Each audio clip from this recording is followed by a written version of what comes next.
Hi, I'm Dimari. And I'm Brandon. Before the show begins, please subscribe, like, comment, and share with a friend.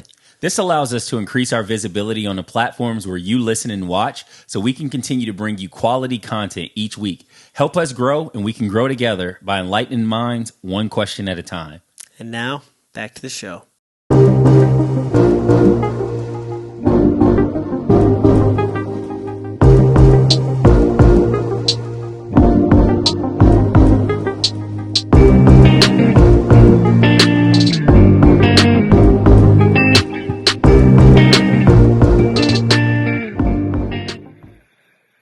All right, welcome back. We got a little side-by-side extras here with Brendan Mitchell.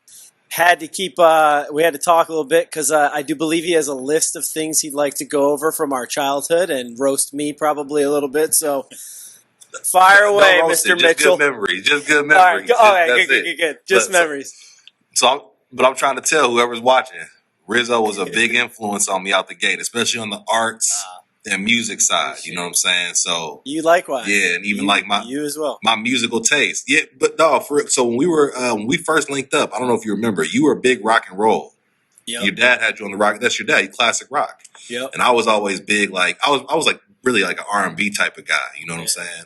But we ended up just mixing it up a lot, and I messed with Aerosmith because of you and your dad, straight up. Yeah. Straight up. Dad always had the records on in the basement while he's working on the house.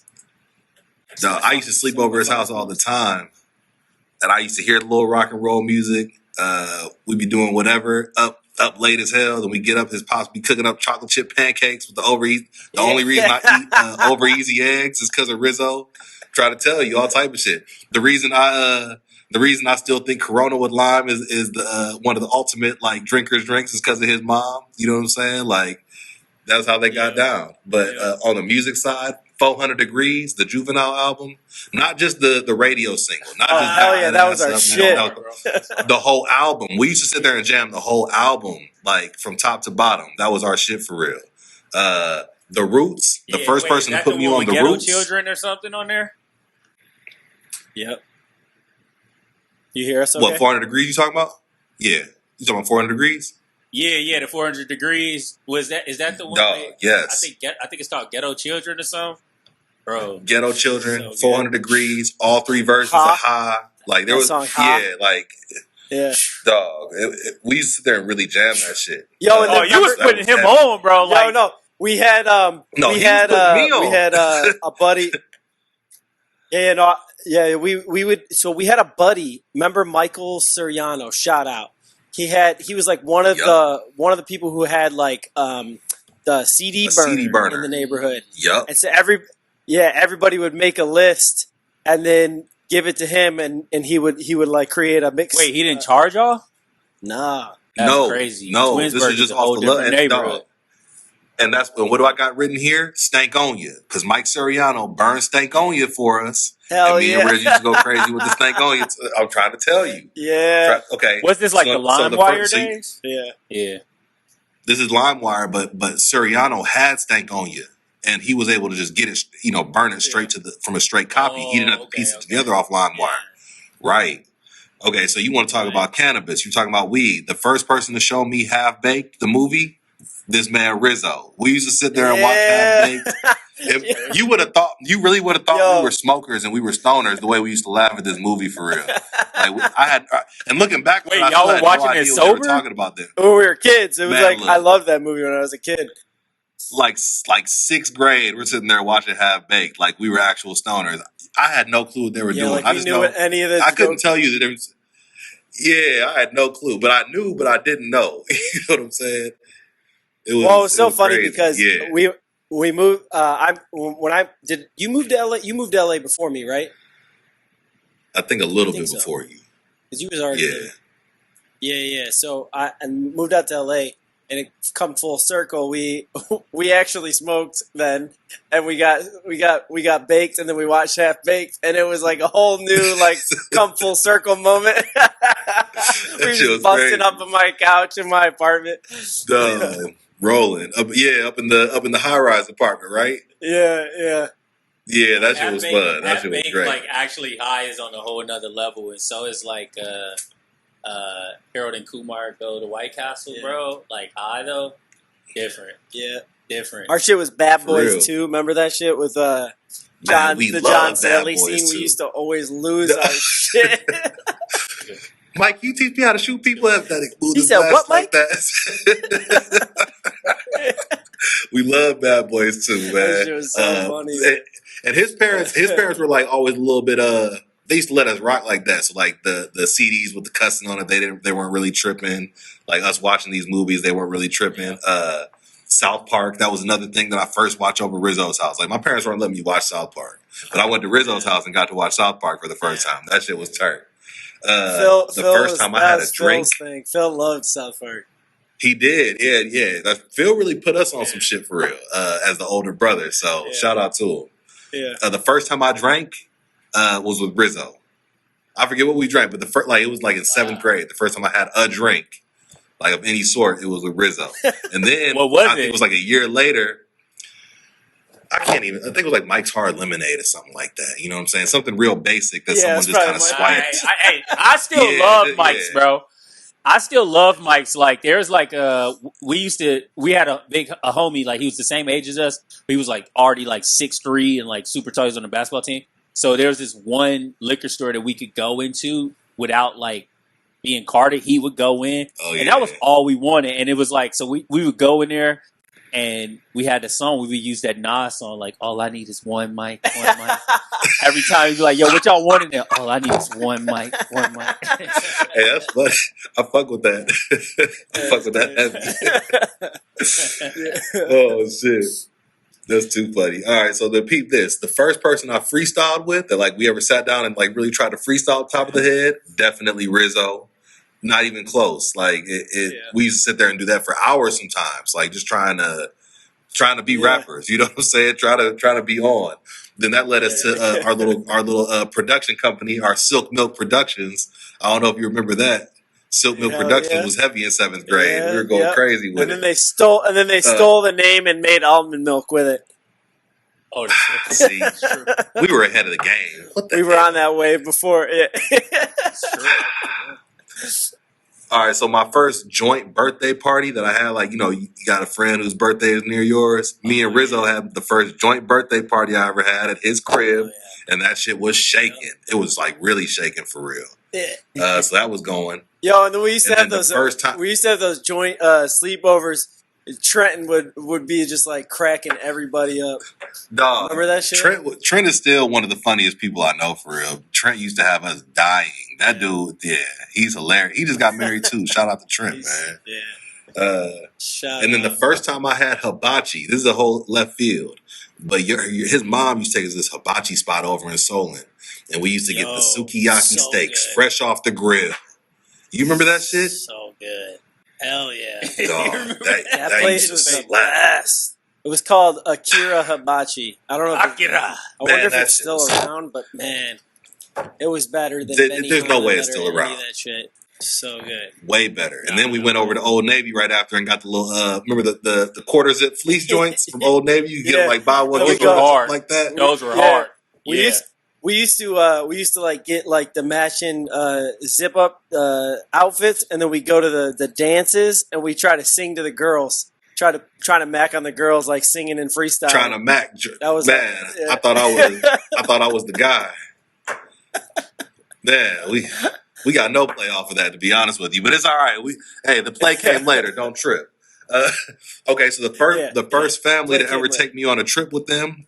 The first family to ever take me on a vacation with them, we went to North Carolina. You remember that shit? What was that place called? The Outer Banks or something like that? Outer Banks was two turns. Yep. We were out there stealing his parents' Parrot Bay and mixing it in the Pepsi. We had no clue how to drink. We were just stealing Parrot Bay from the family and putting it in soda and hoping it worked. That shit was too funny. Just discovered flavored spirits for the first time, so we were just like, "What's in there? It's so good." Yeah, man, that shit was crazy. No, that was the wave at the time because we was really going hard on the apple Seagram's vodka at that time. That was like all I wanted to do. Little shit like that, right? In the same age. It was so hold on. Same time. I want to know, like, Go ahead. you said offline that you were up in Beaverton, Oregon, Yeah. which, is a famous headquarters of some sort. But what's that like out there? I haven't been out there. But what's it like in Beaverton, and then what's it like in Oregon in general? Being a black man. Oregon, yeah, that's what I figured you were asking. Like, Oregon is really just white, period. I think Oregon is like 2 or 3% white, and Portland / Beaverton is like 6% black. Whatever the case might be. So, the lack of diversity does kind of get to me sometimes. I'm not gonna sit here in front. It's tough being like walking into a restaurant, looking around, and you're the only black person. It's crazy. It's a crazy feeling. Because even though we grew up in the suburbs, it wasn't like that. We had a real diverse, like Twinsburg was a real diverse suburb, I'm gonna say. So it is crazy, and like and it was surrounded the safety aspect. Go ahead. I was just gonna say Twinsburg. It was also like surrounded by a lot of diverse places like Bedford. You had Solon. Yep. Like, so it was just a lot. It was just like a very unique part of Ohio. You know, I said that on a previous episode.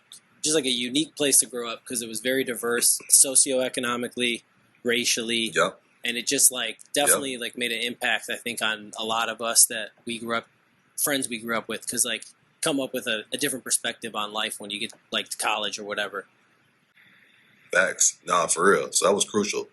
To come out here, it's real white, and there's a lack of diversity, and then there's this like liberal show that tends to get put on out here, in my personal opinion. So that's kind of annoying sometimes. You know what I'm saying? Like you got all these Black Lives Matter signs up, but you don't. Like you got all these Black Lives Matter signs up all in your house, and windows, everything, but you don't have one black friend. Like and I can appreciate that you see the value in my life, but like it doesn't go far beyond the sign. You know what I'm saying? So it's little shit like that. It gets to me, but I guess it's better than walking around seeing Confederate flags all up and down the street, so. Yeah, but that doesn't mean. But not everyone came from. Not everyone came from Portland, right? Like, there's a lot of transplants here. You know what I'm saying? So it's like you can tell. You can tell when somebody like has been in the mix and like has black friends or has non-white friends or whatever the case might be.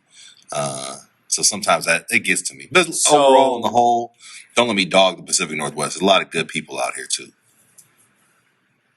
So is Phil Knight racist? I don't know Phil Knight, but I know his company cuts a pretty decent check for me every 2 weeks. So I'm gonna keep whatever beef you have with them. We can talk about that off record and shit. All right, so now we're going to talk about, you brought up BLM, so I just want to talk about what's really important. White Lives Matter. I don't know if you saw the Kanye thing, and, I just want to know your stance on it. He ain't shit, man. He just does wild shit like this when he wants to sell something or drop something, and at this point, like people, and I think it's a combination. I think one, he just wants the shock value, and two, I don't know. I think like the fame and the money might have got to him. That's two. And three, I think that he might just be kind of too far gone at this point. Like, who knows? But okay, here's what I know. He's walking around contradicting himself at every turn. And it's hard for me to hear the old Kanye, how people talk about, that song, Never Let Me Down. He's like, at the age of whatever, my mom was arrested for the sit-ins. Like, with that in my blood, I was born to be different. Like, if you really know about the sit-ins, like the lunch counter sit-ins down, wherever down south, that's some real shit. Then to come up under that, under Donda, and have that kind of upbringing and grow up on the south side of Chicago, and then like turn around and you posing up with Candace Owens in a White Lives Matter shirt. Like, I don't care what the purpose was or what the shock value you were trying to get is. You kind of tripping, bruh. Like, you doing a lot right now. And then he talks about his ex-wife all crazy, like, oh, they got my wife posing with her ass out and all this shit. But I could have sworn you was just on the album talking about, I think I fell in love with a porn star. Turn the camera on, she a born star. Like, that's what you said. You said that, Kanye. So You know, I'm not really. My girl is superstar off a home movie. I thought you were proud of that, Kanye. What's up? Now it's a problem. Yeah. So Valid point. I'm not really. You know, I can't do it. G. Kanye, he's off my radar. He's been off my radar for real. The music been kind of fell off, but now like, and them shoes ugly anyway. So fuck Kanye. Kanye can never be off your radar. It's impossible, bro, because you know that there were other designers at that show. But the whole show has just become the Kanye show. It was a whole Paris Fashion Week, and the only thing everybody's talking about is White Lives Matter, because White Lives Matter, people. Okay. This shit is crazy. I can't believe you went there and did that shit. I can't wait till I see him. I'm gonna smack him with the white side. No, I think you're talking and ask if that shit matters. Brendan, you don't know this, but you're talking to perhaps the greatest Kanye fan of all time sitting next to me. So I mean, he's got an opinion. Yeah, for sure. Fuck and Kanye. I can't tolerate any opinion. Kanye slander. But I definitely like to hear other people's perspective, because it's so crazy to me, because like every couple years, like Kanye does like some wild stuff, and then everyone is confused as to why Kanye's doing wild stuff, and then they don't like him, and then he does something that they like, and then they forget that he did the wild thing, and then he just does it again, and I'm like, how are you guys still confused? Like, this is who Kanye is through and through. He's been consistently nuts since day one. When did he really go nuts? Like, I'm trying think to really the first think, time when we saw him go nuts is when he said George Bush don't care about black people on live TV. Mm-hmm. But because that was against a Republican, everybody was with that. And then when it got and turned toward the Democrats, that's when everyone was like, oh, Kanye is crazy, blah, blah, blah, blah, blah. Because he got into a little riff with Obama. And then from that, then he was buddies with, and then everybody loved him again. He did the Taylor Swift thing, and that shocked the white America, and black people low-key liked it. And then, then he came up and buddy with Donald Trump, and everybody hated him again with the MAGA hat. It's like, come on, man. So what I've seen is it's only when it's Republican that they hate him, or when it's beneficial to white people, they hate him. But when it's beneficial to blacks or Democrats, then everybody like, oh, okay, we rocking with him. Mm. Well, it just made me think. I don't think it's an act. Something. What Brendan said about Northwestern. Love hate Kanye. Yeah, I think the public has a love hate. Oh, well, he's a polarizing figure. It's like, I feel like he's like, I mean, he's on that same vein as like Donald Trump, where it's like he's always been a polarizing figure. But even if you hate him, he still gets clicks. You know what I'm saying? Like, or you love him and he still gets clicks. But I'm standing by Ye, bro. Brendan, we got to talk about some memories on the extras episode here, but also got to weigh in on the Kanye stuff. I know that's been hot this week, so definitely want to say thank you for spending some extra time on this side-by-side extras edition. And Dimari, you got anything else to say? No, man, it's been really a great pleasure meeting you today. I feel like, you'd like passed the baton, and the baton is Rizzo to me, and I'm just taking it to the finish line at this point. But I feel like I learned so much more about him through this conversation today, where I see where he got that little drip, and you got your drip, and y'all fed into each other. So I just love to see this, because I love this guy right here, man. Yeah. So thank you so much for lending us your time today, man. Yeah, but hey, we both love him. That's my dog for real, like for life, man. And love you, bro. Yeah, this is my guy. We like for real. We were really in the pocket at whatever point until, what was that, like 96 to 02, where he was, I was, where I was, he was, straight up. So I can't thank you enough, man. I know I went to reserve and had a lot of sports shit going on and all that, but we was always in the pocket when we got together, man. And I'm proud of you. I'm proud of both of y'all. Keep rocking. And just to make sure I wrap up the right way. Still rocking together all these years. Period. Yeah, period, man. You know what time it is. And just to make sure, one more first. I know you said you're a conspiracy theory guy. The first conspiracy theory that I ever got told about or taught about was because of Rizzo, Loose Change. You remember the Loose Change video? The 9/11 conspiracy. Absolutely. The first conspiracy theory I've heard. That's the one that got me into the whole thing, I'm bro. trying to tell you. So, and I could keep running down things if I sat here and thought. Like, we could probably just sit here and talk. We could entertain you for hours with stories, man. But very proud of y'all, man. Keep rocking. I'll catch y'all soon. I'm subscribed too. I hit the little subscribe button. So every time y'all put something up, I'm gonna be in the mix. All right. Appreciate it, bro. Appreciate that, brother. We out.